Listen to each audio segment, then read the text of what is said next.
touchdown pass to Roshi, the other Roshi. Right. When you got that call, I'm guessing you guys worked on in practice, but were you surprised that was the call in that situation? I mean, a little bit surprised, 3rd and goal there, down there on I think the 4-yard line, maybe, 3-yard line, something like that.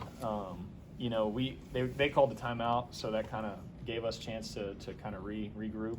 But I mean, I had confidence in it. We repped it a lot and really tried to make that play as perfect as we can, and the shift with the fake and all that. So thought it was great execution. I thought Ricky made a tremendous catch, a great adjustment to the ball.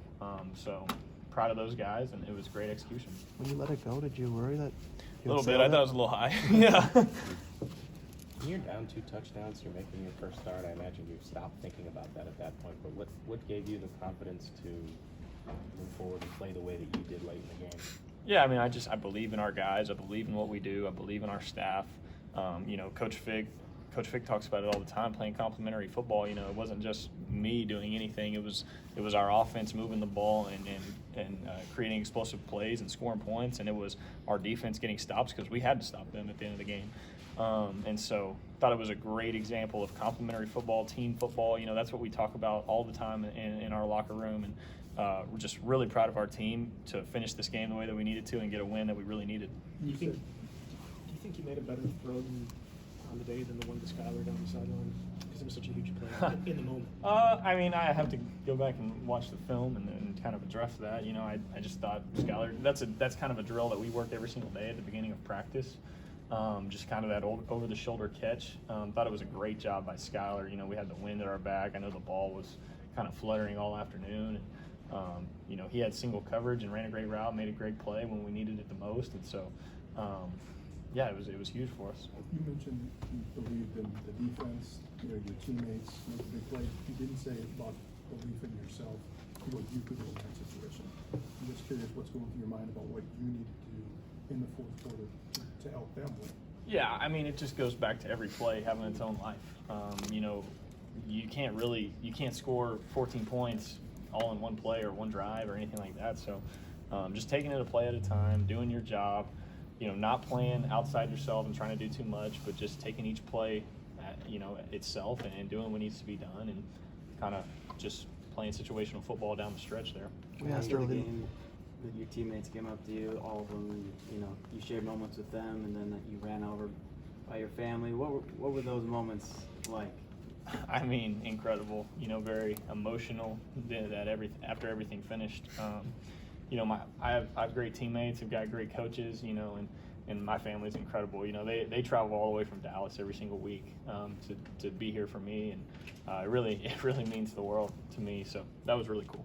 I know you're not thinking ahead to Ohio State yet, but how critical do you think a game like this was just for the morale of the team, knowing what happened last week and knowing the challenge you've got coming up next Saturday?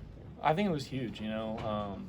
After last week, it was really hard to see Tanner kind of get sidelined in an unfortunate play, and I want him to get back as soon as he can. He's such a huge piece to this team, and he's been a huge mentor for me. And we needed it the most this week after what happened last week to us. And we'll celebrate tonight, and we'll move on tomorrow, and we'll focus on Ohio State, and we'll find a way to go out there and give them a game. We asked you early in the week how you would be going into your first start, and you said you were going to watch the explosive plays the night before. And can you guys take us through the last 24 hours? I mean, did it go? Were you nervous? Was the sleep different? Were you nervous? Any of that? No. A little bit. Okay. I don't sleep a lot the night before the games in general. That's just kind of how I've always been for a long time. So I was up last night watching, like I said, the explosive play cut up, and up early this morning, and just kind of been a little bit, you're just excited to play the game. So, that's kind of the emotions that lead up to it. Who's your roommate? Tanner Mordecai. Oh. Yeah, so it worked out. Is that by design? Seriously. Is that usual, though? It's every week thing. Okay. Yeah, that's kind of how it always is. Take us through that touchdown to Will Pauling. It looked like, he made a fantastic catch, obviously, but there were some defenders in the area. Just what did you see on that play, I guess? So we had a double move on, kind of a out and up route for Will there. They were playing man free. That's what they played most of the night. They had played man free 70% of the time coming into the game. I think they probably played that more tonight. and the safety's in the middle of the field, and I tried to hold him there. He did a great job tracking all the way over, and really was in a great spot to make a play on the ball. And as the ball was in the air, I was kind of worried that he was about to. And Will makes a tremendous heads-up play, goes in front of the defender, makes a huge catch for us when we needed it really bad, and just a great play by him in a tough spot for us. Braedyn, from your vantage point, how do you see a defense reacting to Rohan Allen and just the physicality that he brings play in, play out?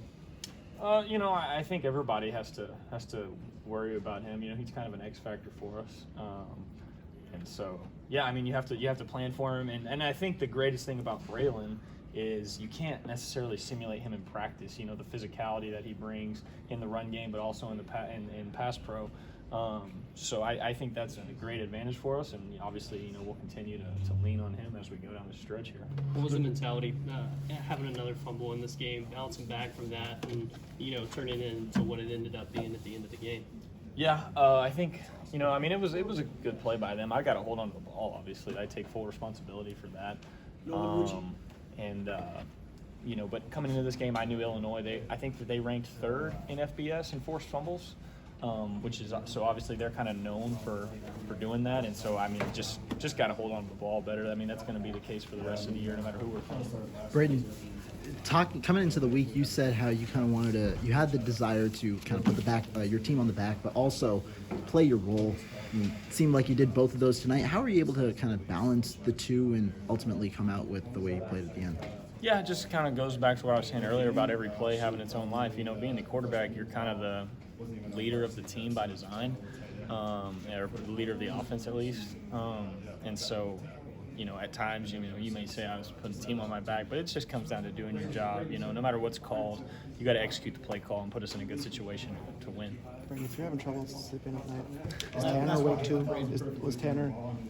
Tanner awake? No, Tanner sleeps. Slept in there, so- Tanner's an old man. He sleeps 8 or 9 hours. I'm just kidding. I know.